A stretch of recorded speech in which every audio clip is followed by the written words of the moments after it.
Biking, the most sustainable means of transportation. How to make it safer and more intuitive? All answers given in this podcast. Welcome to Green Talks, a show run by Green Hub, the sustainability office of the University of Twente. I'm your co-host Clizia. And I'm Fran. Join us as we delve into the topics of sustainability, circularity, and the energy transition with guest experts leading the way to a greener future. That's right. So sit back, relax, and enjoy a new episode of Green Talks. Hi, Clizia. Hi, Fran. And hello to all our listeners. We're really happy to have you back. It's great to be back in the studio. And but you were here earlier because you had an interview. Yes, this week I had a double interview because I had two guests simultaneously. This is an improvement, I think, right? Hopefully. But it was really interesting, and they're working together on this project about human-bike integration. So the whole goal is to make biking more attractive and safer overall. Human-bike integration. Yeah, interesting. Sounds really fancy, right? So what sustainable development goal would this be most correlated to? I think it could be correlated to the SDG 9, which is about industry, innovation and infrastructure, as it is about fostering innovation and improving this means of transport and making it safer for everyone. Yeah, of course. If you want to switch more people from driving a car to riding a bicycle, we need to ensure biking safety. And this project seems to fit into that. Yes, indeed. Well, I'm excited to hear more about it. I'm ready. You seem ready. And if the audience is ready, let's just jump into the interview. Hello, everyone. Today, I'm really happy to welcome to Green Talks two guests. We have Mario Boots and Annemarie Jutte. Mario works in UT and has a background in user experience research and design of wearable technologies. And Annemarie works in Saxion and has a background in human media interaction and data science. And together they're working on a project on smart connected bikes with the goal of making biking safer and more accessible. So welcome to both of you. Thank you. Thank you for coming.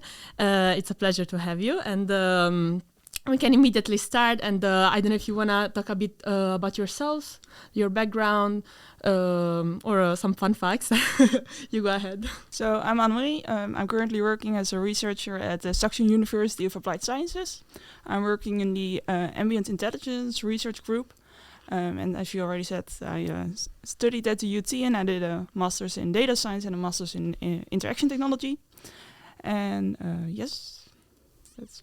All right. And what about you, Mario? Yeah, so I'm Mario Boots, a fourth-year PhD candidate, and I'm born and raised in the Netherlands. Before I lived in Amsterdam, but I was looking for a different job, and then I found this PhD position about the digital things on bicycles, and those two I really love already from childhood on. I love mountain biking, road cycling, cycling holidays. So I thought this is really the project for me, and I'm really happy working on it now. Yeah, so thanks so much for inviting us. Of course. And to kick off our interviews, usually we always ask this question. It's like a tradition. And so I will ask you now, what is your unsustainable guilty pleasure? So, yeah, if you, Mario, want to start, and then... That I want to share here. I was really thinking, I think I found it difficult to choose. Maybe I have multiple, but one I think is quite fitting to this conversation is speeding on the highway. Yeah, because I know it's really dangerous. You should not do it, but actually accelerating 100, you like it, 140, 160 kilometers per hour, it does give a very special sense in my body and can be enjoyable. Yeah. Let's hope the police is not listening. Don't tell them. Yeah. And what about you, Annemarie? I really like to take 2 long showers to wind down after a long day, and I know you shouldn't do that. All right, 2 interesting and I think new unsustainable guilty pleasures. I do not recall anyone talking about them. So yeah, good for you.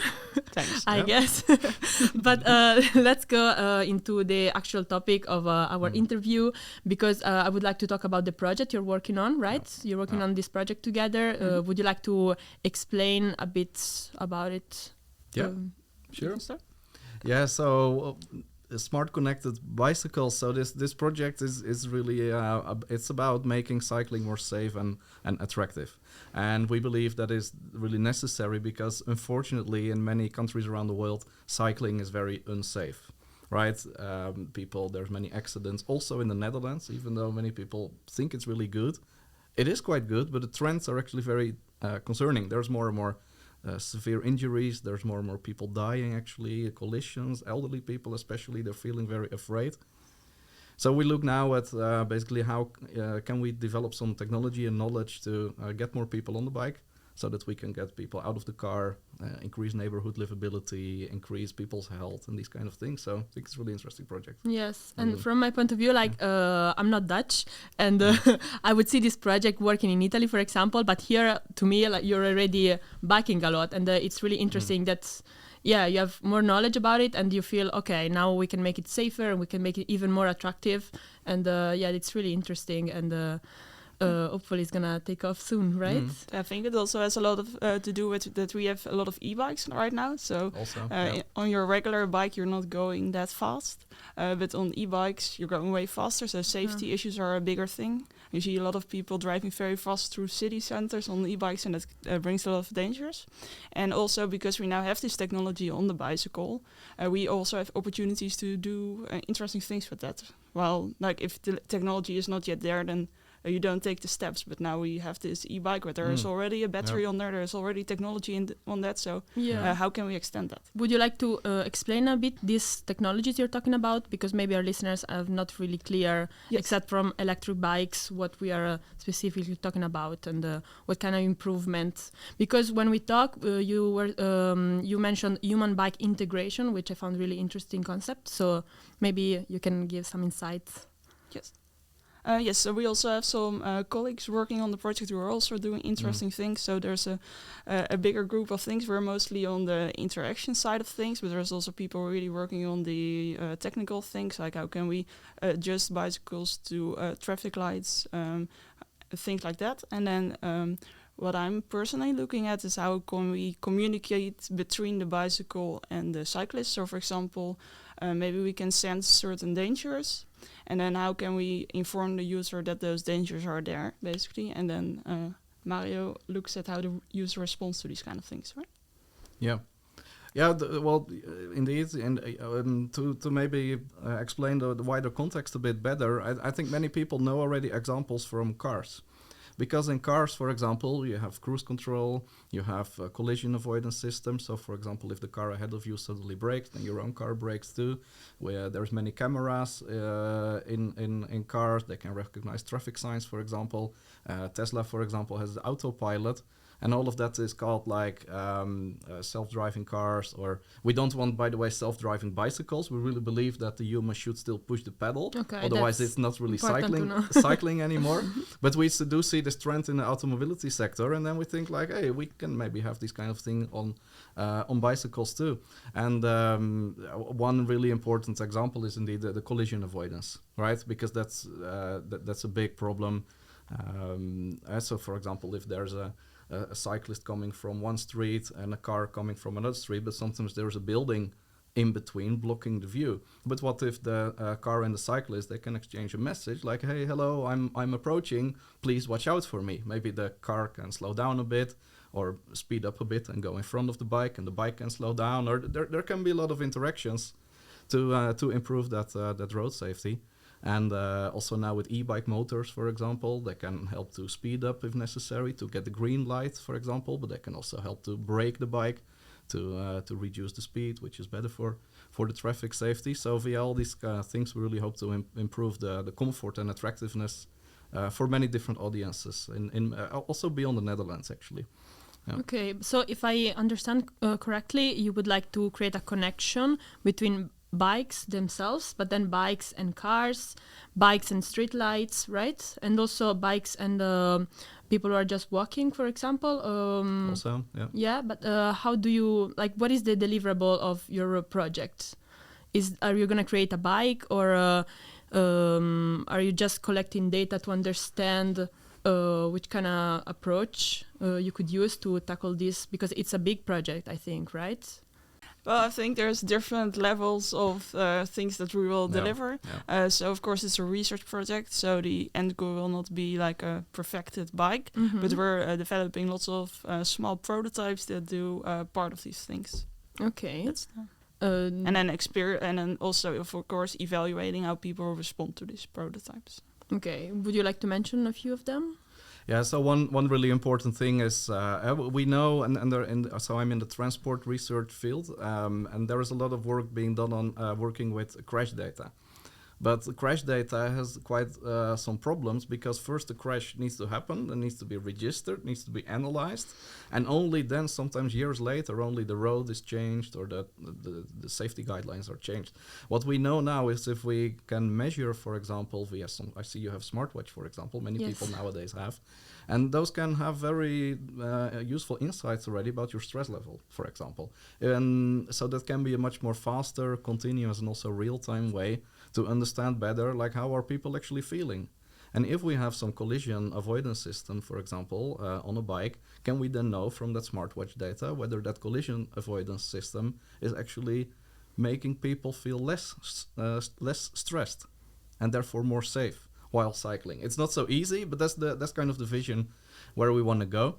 And there can be much more interesting things being done. For example, there's now a master thesis assignment being proposed by one of the other researchers in our group, and she wants to combine sensors in earplugs that they can measure, for example, the rotation of your head, for example, where you're looking at, and then she wants to integrate those measurements with an augmented reality glasses, so that, for example, if you're looking to the right, then you see only the information that's presented when it's relevant. If you want to turn right, maybe there's a building or a car coming, but if you look left, then you see the information that's relevant when you look to the left. Maybe there's a church tower or a shopping center. And that is also a kind of a collaboration that we see between, at one hand, we have the artificially intelligent systems, but those are really helping, supporting, collaborating with the people on the bike to together have, and that is kind of that human-computer integration that we envision. Because the link, let's say, between the cyclist and the digital systems or the AI-powered system, that's becoming closer and closer, almost like becoming one collaboration, basically. Okay. Yeah. So when you talk about human-bike integration, you want to integrate the bike itself with these physiological signals, and hopefully together improve the experience of users, correct? So the end goal, I think, would be a bit of a cycle where the bicycle is detecting things from its surroundings. It feeds that information to the cyclist. The cyclist feels certain ways about things, maybe about those interactions, but also other things, and that's also fed into the bicycle again. So we get this closed loop where the bicycle and the cyclist are working together, basically. All right. Yeah, it sounds like a really, really complex project. Yes. And now I understand why you actually did a collaboration between UT and Saxion, because more minds needed to be put together, right? Good. Yeah, indeed. That's a good link, good bridge. Yeah. And would you like to talk a bit about this collaboration between UT and Saxion? So in general, I think it's nice to know that the collaborations within this project are almost unique, actually, because next to UT and Saxion, there's also the TU Delft involved, and the TNO, which is a government-funded research organization, and we are also funded by Axel Group, which is a bicycle company, because it's also in their interest. They basically want to sell more bikes. Okay, fair enough. Yes. But specifically about UT and Saxion, the Saxion is a University of Applied Sciences, and I think that collaboration is very valuable because on the academics they can be sometimes too theoretical, or they can be really into the models or into writing papers, basically. But writing a paper or developing a model or a theory, that does not mean that there's actually an application to society. And I think that's where the people in Saxion are really good at. Yes, so generally, there's a lot of exceptions, of course. The idea is that the University of Applied Sciences make products or do research at a little bit higher technology readiness levels. There's a lot of exceptions. Like in this project, the UT is also doing quite some applied research. Applied research, Yeah, yes. But like in general, that's kind of the difference. And actually, Saxion and U2 work together on quite some projects, but it's very fun, I think, to collaborate and fill up missing gaps in each other's work. All right. And now I would like to ask you your opinion in which ways do you feel that this project is supporting sustainability? Maybe Annemarie, you can start. Yes, so of course, getting people out of cars is an important way to reduce emissions on the roads. And to do that, we would like to get people on bicycles. In the Netherlands, there's of course a lot of people already on bicycles. So the question there is like, how can we motivate people to get even more on bicycles? But it's mostly like, well, how this project could contribute is if people maybe feel more unsafe currently with the very fast e-bikes, and they might feel less inclined to go also on the bicycles, especially in really busy cities, and maybe people who are a little bit older. And also this project could hopefully inspire people abroad to do similar things and then also get them on bicycles. Yeah, so for now, the project is envisioned in the Netherlands. Like, in which city are you studying the data from? So we're currently mostly focusing on Enschede, Okay. which is a nice start because Enschede is not the busiest city of the Netherlands, which is also nice if we're doing experiments with actual participants. We want to keep them safe, so it's, I think, a good place to start. But in the future, we should also consider other places, of course. And how does it work for the collection of the data? Like understanding when an intersection is busy, or also understanding street lights, how they work, and all this kind of stuff. Where do you get the data from? So we're currently setting up field trials that we want to start with very soon, hopefully. So we're working together on that with two of our colleagues, Georgios Kapousisis, I hope I pronounced his name correctly, Yes. and Deepak Yeleshetty. Yep. And for this project, Georgios has created a map of Enschede based on past data, and we're using that to determine certain segments on the road that could be dangerous. And then I have created a system that gives warnings to participants, so we can actually let people cycle and experience these warnings and figure out what they think about it. Could also students take part in these trials? Yes, They Yeah? can, that would be definitely. very nice. Then if you Yes. want to do some self-promotion, that's Yes. the right time, Please, I think. if you're interested, send us an email. All right. And I did not forget about you. So in your opinion, how does this project help sustainability? Well, it's one thing is very clear and simple, and that is that riding a bike has just lower emissions, CO2 emissions, than riding cars or other form. Well, actually, traveling by bus or public transport, or of course walking, that would be even better. But that that's not always possible. So reducing CO2 emissions, that will clearly be achieved if more and more people will leave their car at home or not even get a car in the first place and cycle longer distances and on higher frequency. I do have one bit of critical thought, let's say, but that's maybe just my personal interest, because I do know that producing all kind of electronics on digital devices is actually very resource intensive. Because those require like precious minerals and metals, and we know that many of those precious metals, they come from really unsustainable origins. So one thing that I've been wondering, and I think would be really interesting to investigate, okay, at one hand, yes, we have more people riding e-bikes. It's good for their health, less car use, but at the same time, those e-bikes are actually much more costly in terms of production materials than regular bikes. So whether there is a net benefit to the environment, I'm not entirely convinced yet. I still believe we should go this direction and actually investigate more whether we can actually make that trade-off. So, like, the project itself is about human-bike integration, but there's an analysis about this specific sustainability correlation has not been done yet. No, well, the scope of this project is really to develop the technology and the knowledge about the technology on the bicycles. We did not really do actually a environmental impact analysis, because that's not part of the goals. But I think for future research, actually, that would be, maybe it's my personal interest, but I think it will be really interesting. And then in the worst case scenario, if the data says, okay, this is not environmentally friendly, then what would you do with that? After all your research? That's a good question. I think it's really interesting to look at different type of materials that can be used to produce electronics from.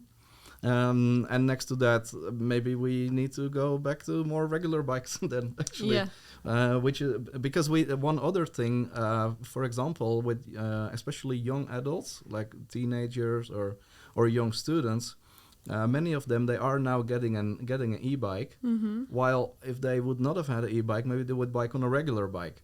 And of course, if you change from driving a car to riding an e-bike, that's a benefit for your health. Of course. Right? But if you're a young, healthy student who is exercising already anyway, and then instead of using a regular bike, then maybe using an e-bike could be damaging to your health, actually. So also that's another... I don't want to critique our whole projects, of course. I really believe it's very valuable, but I think it's also good to be aware that, there's this thing like techno-utopianism, that what it means is that some people are saying that if we just have more technology, everything would be fine. But I think that needs a bit more thought, actually, because it's not always that clear. So there is a trade-off for sure. Exactly. There's a trade-off, and I think that will be interesting to also for future studies. Yeah. All right. Yeah. Then probably this could be something future researchers can think about. Exactly. Yeah. If the project actually becomes something more tangible. Yeah. And then what would be the dream scenario that you could achieve? So maybe this will not be your end product, but then let's say that future researchers will keep working on this. What do you envision? So what the Tesla cars already have is that you're in there and you... I was in Seoul on Elsa's car driving along, so I saw this for the first time and I was very impressed. You have like this screen that really shows you like what's going on in your surroundings. Yeah. And Okay. so it's like shows you here there's traffic bin and things like that. It detects that. And then, so I would really like to see that the bicycle is really aware of its surroundings. And so if a cyclist maybe makes a sudden strange move, that the bicycle can correct it. So that there's really this whole balance between the cyclist and the bicycle. I think there's really cool things to be done there. And there's so much possibility. So it would be really cool to see things actually happen. Right. I didn't know that about the screen and Tesla. Yeah. It sounds really interesting, actually. Well, on the very long term, I think there is already a European Commission subcommittee that has this so-called Vision Zero. And the idea of Vision Zero is that by 2050, globally, there should be 0 traffic accidents. Oh, yeah. I don't think it will be achieved because it will be extremely difficult. But first of all, it would be very beautiful if it would be achieved. And secondly, I think it's also really important to just put a goal. You need to have a goal, know what you want to work on. And you mentioned the bicycles being aware.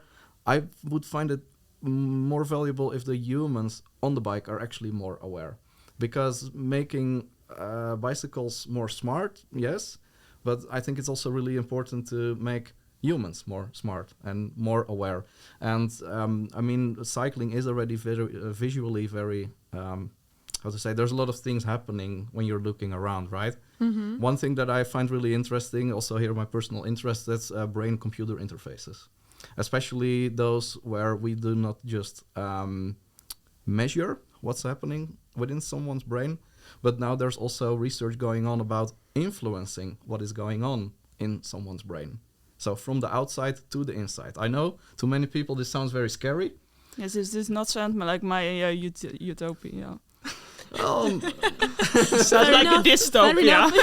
Let's continue. I know it can be very dystopian, but if I would like to try it myself, actually, if I can just know something without actually needing to look at something, I think the future is really going into direction. Maybe it is possible already, and I would find it really fascinating to see the possibilities and also the risks or the difficulties or the ethical concerns about doing such kind of things while people are riding bicycles.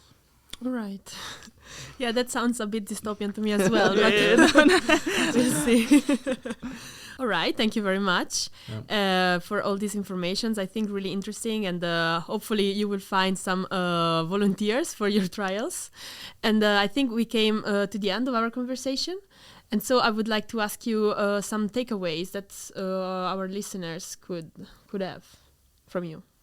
Well, one takeaway, I think, especially for students, if they want to look for some assignment, or even in primary school or in high school or in the bachelor studies, and also from many different type of studies. I mean, we are from technology, engineering field, right?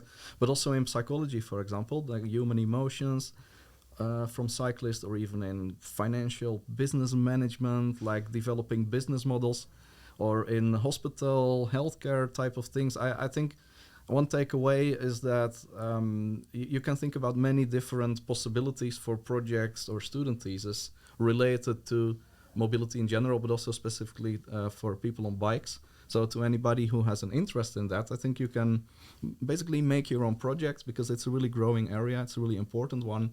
And there's many different possibilities to find a project that suits to people's own interests and skills and these kind of things. Yeah, like just by talking, we were saying that there is this research that needs to be done about the environmental impact, and because this project is really new, so probably there are a lot of other fields that still needs to be explored, right? Exactly. Yes, that's a lot of work to be done. Yeah, and what about your takeaways, Annemarie? Yes, I would also say, like, if any students want to get into touch with us to get some cool assignment or share some cool ideas, then we're open for that. All right, then thank you again for coming and for explaining your research project. I found it really interesting, and I really think our listeners did too. And thank you again, and good luck with everything. Yeah. Thank you for inviting us. Yeah, thank you. So it's really nice that you're doing these kind of talks, and I hope that you can find many other participants and really interesting topics as well. So yes. keep up the good work. Yes. Thank you very much. Thank you for listening. If you would like to stay updated on all new episodes, make sure to subscribe to Green Talks on your favorite podcasting platform, whether it's Spotify, Google Podcasts, Deezer, or more. You can also find video versions of the podcast on YouTube. We are your hosts, Clizia and Fran. Melania Ardelan is our editor, and the show is organized by Green Hub, the sustainability office of the University of Twente in Enschede, Netherlands. See you in the next episode of Green Talks.